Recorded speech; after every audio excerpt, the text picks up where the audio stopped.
Boris Johnson, Vladimir Putin thought that this war would be over in days. In a week or so, yeah. Did you fear the same? That was certainly the advice that we were getting, and some of the defence intelligence people were saying, look, this is going to be very, very one-sided. The Russians are just going to roll through, and numerically they're so strong and they're so well equipped. I'd been to Ukraine a few times before, and I kind of knew that they were going to fight. And if you've been there a lot, and you talk to people who've fought in the east in Donbass since 2014. These are hardened fighters. So I thought it would be much tougher than Putin thought. Do you think that now they could be on the verge of victory? I think it's absolutely inevitable that the Ukrainians will eventually win. I'll tell you why. Because this is a war of independence. And wars of independence only really end one way. And the crucial thing for us all who believe in this cause, who believe that the cause of Ukrainian freedom is all of our cause, we just have to show strategic patience and continue to support them.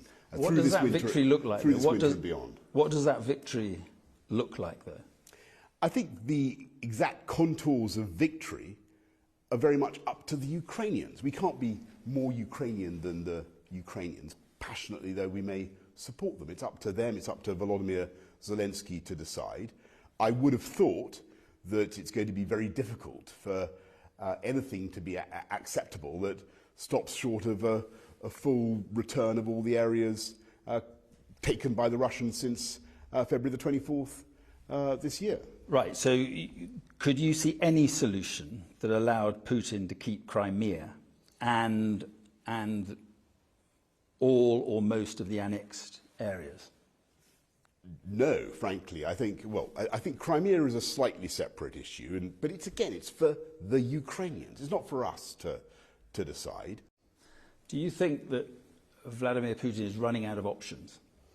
I think that Putin disastrously miscalculated, and we kind of, in the UK government, we all read his Crackers essay on Ukraine summer of last year, and we could see that he fundamentally misunderstood what Ukraine is. It was like reading Slobodan Milosevic on the subject of Kosovo, which I'm sure you remember well. Slobo basically thought Kosovo was an integral part of Greater Serbia and the spiritual homeland, the origins of the Serb nation. And I think that's how Putin thought about Kievan Rus and the origins of the Orthodox faith and all the rest of it. And it's a total category error. Ukraine is a free, independent European culture with its own identity, its own ambitions, its own destiny. And he made a fundamental mistake. And so, he's But if he is running out of fighting nationalism. But if he's running out of options, my point was about him being cornered. There's a lot of talk about tactical nuclear weapons. Yeah. Do you think he would use them? Well, first of all, let's look at your phrase. He's running out of options, and he has, as a limit to what he can do. Don't forget, Mark, he's still overwhelmingly supported by, whether we believe his opinion polls or not, it's pretty clear that he's supported by the vast bulk of the Russian people. Yes, there's a bit of kind of fraying now in the media coverage, and I'm not saying it'd be easy for him, but there is a world in which he can say to the Russian people, look, we had a special operation. We needed to denazify Ukraine. We needed to make sure that it wasn't a haven for anti-Russian feeling, and that Russian minorities were treated properly, and that the Russian language was protected and so on. We've achieved that. So, I think there is an option. It may sound crazy, but I think there is an option where he could... What, and hold on to the places he's taken, like Kherson? No, I don't think that's credible for him anymore. He will lose those. But his position is he will not want to lose those. And my question was, do you fear that he could use a tactical nuclear weapon? I don't think he will. I think he'd be crazy to do so. Would it change the conflict if he did? I think what would happen is that he would immediately tender Russia's resignation from the club of civilized nations. It would be a total disaster for his country. So the current economic punishment that the West has been able to dish out would be massively intensified. Russia would be put into a kind of cryogenic economic freeze. And I think he would lose a lot of the kind of middle ground of global tacit acquiescence that he's had. I mean, if you look at sub-Saharan Africa, you look at Latin America, you look at Lula, for instance, who's just been elected again, look at South Asia, there's a lot of willingness to give Putin the benefit of the doubt. That will go the minute he does anything like that. He would also, crucially, I think, lose the patronage of the Chinese, and above all, in his own country, I think he would trigger an absolutely hysterical reaction. So I don't think that is a realistic What would be the West's option. military response? Would there be a military response? There'd have to be a military response. I think the crucial thing about strategic nuclear deterrence and the logic of it is you don't talk about what you would do, but clearly there would have to be a response of some kind. But it wouldn't have to be nuclear. It could be a very large conventional response on his forces in Ukraine. Would that be something that he should expect? There are all sorts of options that I know. We've talked about both in NATO and in the P3. The Western nuclear powers have talked about. There would clearly have to be a response. But as I say, I don't think it's going to. I think it's very, very, very, very unlikely that it will come to that. I think it's important that we don't, as it were, waste too much time on this conversation, because this is exactly how Putin wants to frame it. He wants to frame it as a standoff between a nuclear-armed Russia and a nuclear-armed NATO, and that's how he wants to present it. It's not. So it's about a brutal invasion. It's about a brutal invasion of an innocent country by conventional means, and what we are providing is the conventional support that will enable the Ukrainians to win. See, I just wonder how dangerous a moment you think this is for the world. I think that this is a critical moment for the world, and I think it's a pivotal moment. It's a turning point, and I think the danger is that we will try to compromise and find some sort of deal, some grubby bargain with Putin, try to encourage the Ukrainians to trade some of their territory, which will only encourage Putin to make further aggression, as we've seen since 2014. But the prize for holding firm and continuing to support Ukraine is absolutely immense, because for the first time in decades, we'll have shown that we really believe in democracy and freedom, and that we're really willing to support it, so and support those values in Europe. So a Ukrainian victory could be an absolute turning point for the world. Just a final point on the nuclear threat. How much time, as Prime Minister, did you worry about the possibility that Vladimir Putin may use a nuclear weapon? Well, for the reasons, Mark, that I've given, I think it's very important that we don't allow the whole debate to be framed in those terms, because that's he's like the fat boy in Dickens. He wants to make our flesh creep, right? He wants to spook everybody out with this conversation. I think it's far more important that we concentrate on the ways in which militarily, diplomatically, economically, we can ensure that the Ukrainians see the Russians off, get them out of their territory, and build an independent future. Now, Ukraine is clearly personal to you. It clearly means a lot. I just wonder, why is that? I was very lucky. I was Foreign Secretary in 2016, and one of the first things I did was go to Ukraine.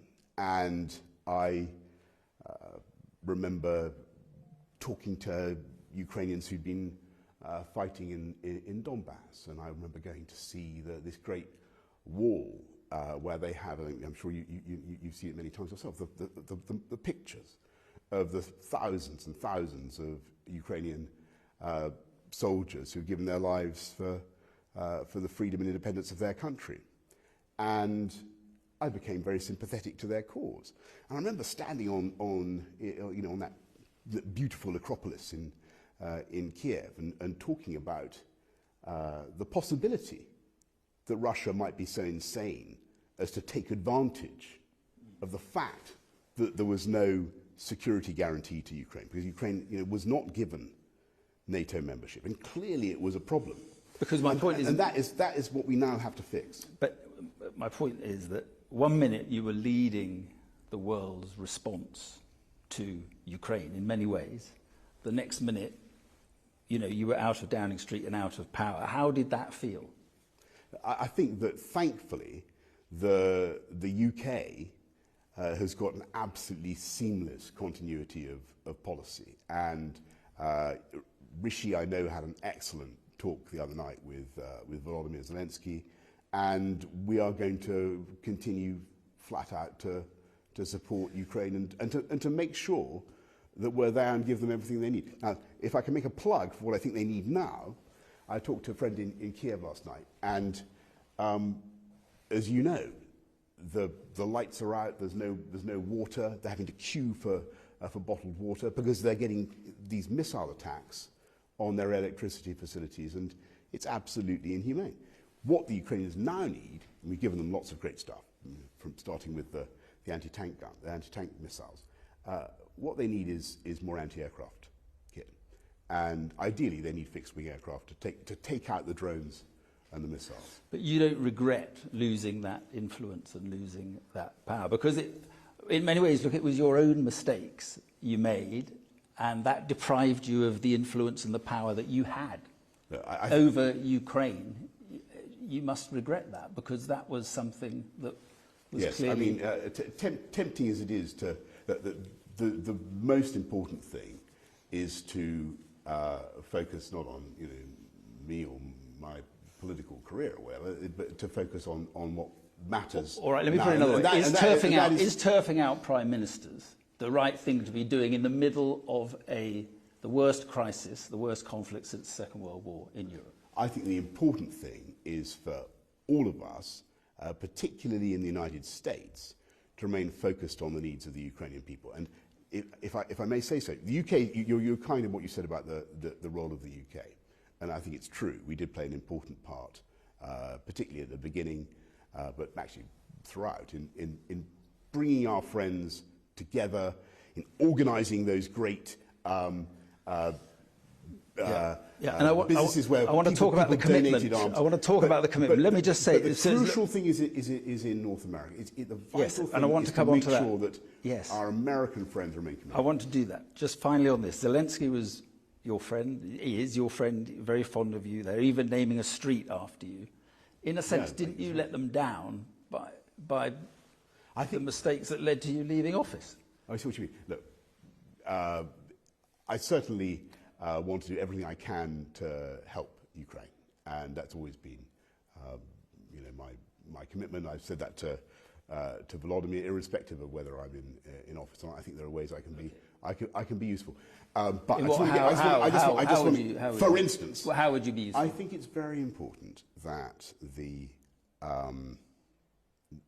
America's been extraordinary.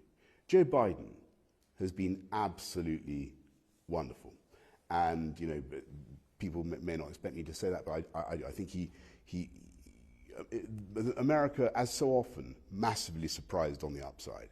I mean, $45 billion, $12.5 billion worth of military equipment, the HIMARS, the rocket systems to take out Ukrainian. But you've got the Republicans could take out over. Russian munitions. Republicans could win the midterm elections, take over Congress, and they are saying there is no blank check for Ukraine.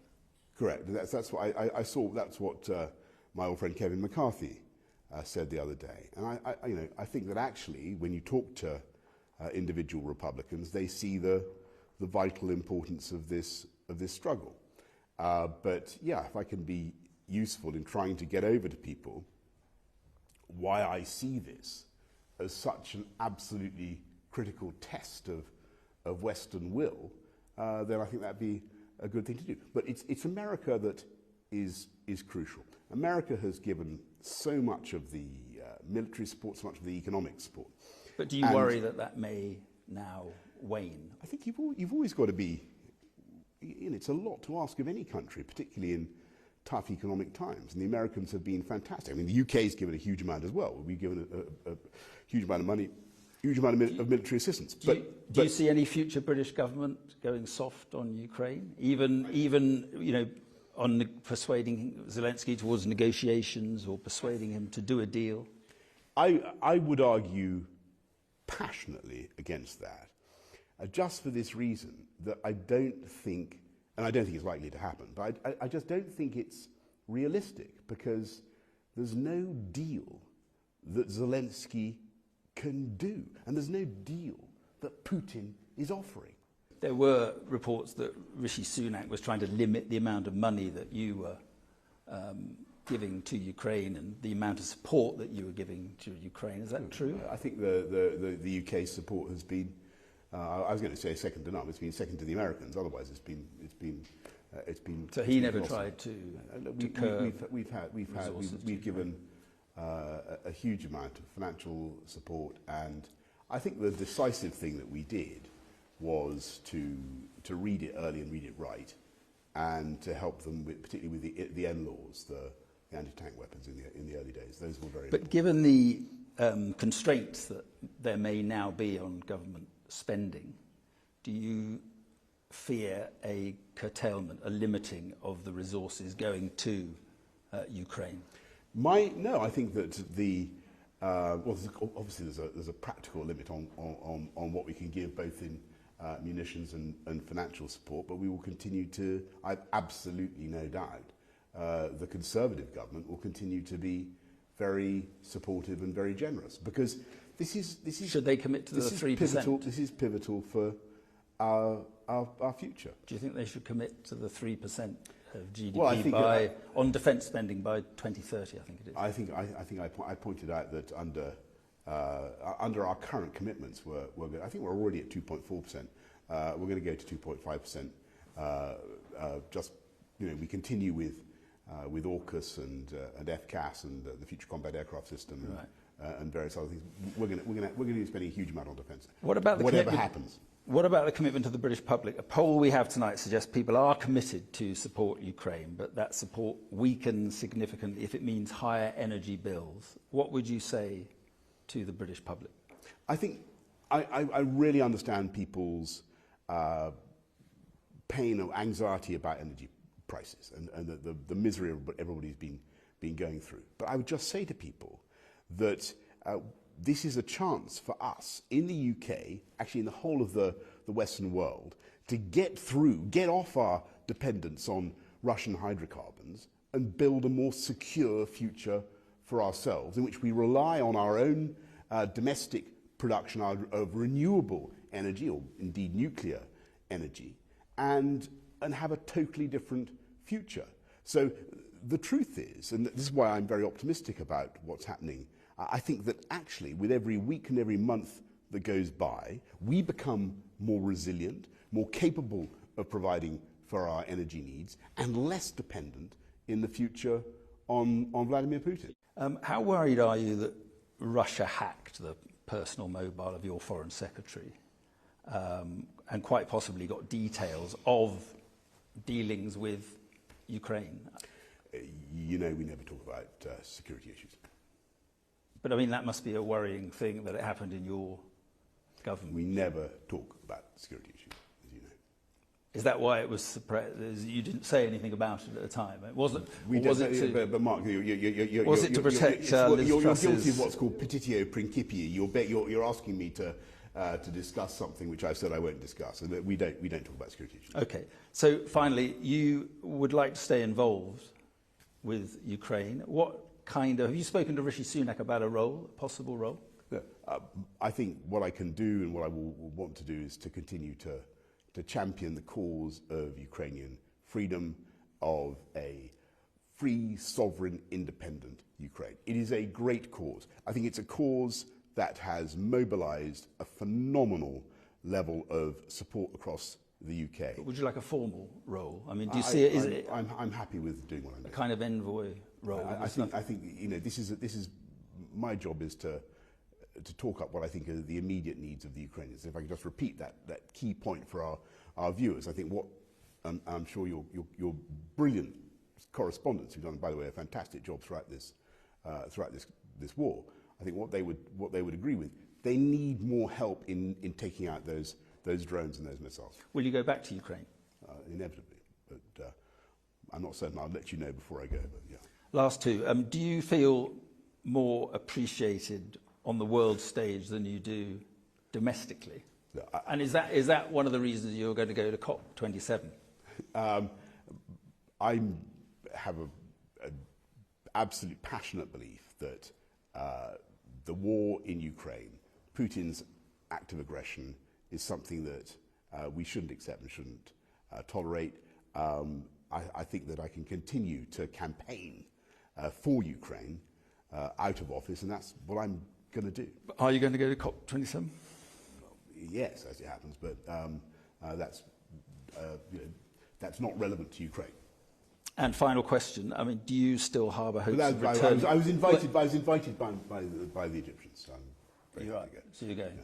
And you presumably think the Prime Minister should go? No, I think the Prime Minister's doing, as he's pointed out, he's got a massive amount to do. We've got to sort out a huge agenda, and that's what he's getting on with. I happen to have a particular interest. I was at the Glasgow COP, although it's become unfashionable to talk about it, was a fantastic global success. We did a huge amount of good for the planet. I want to talk a little bit about how I see things and how we see things in the UK. And do you still harbour hopes of returning as Prime Minister? Is it unfinished business? Mark, you promised this was going to be about Ukraine. I harbour hopes of continuing to campaign for Ukraine, and that is my priority. And there are various other things I'm doing, but that is a cause that is very dear to my heart. Boris Johnson, thanks very much. Thank you. Thank you.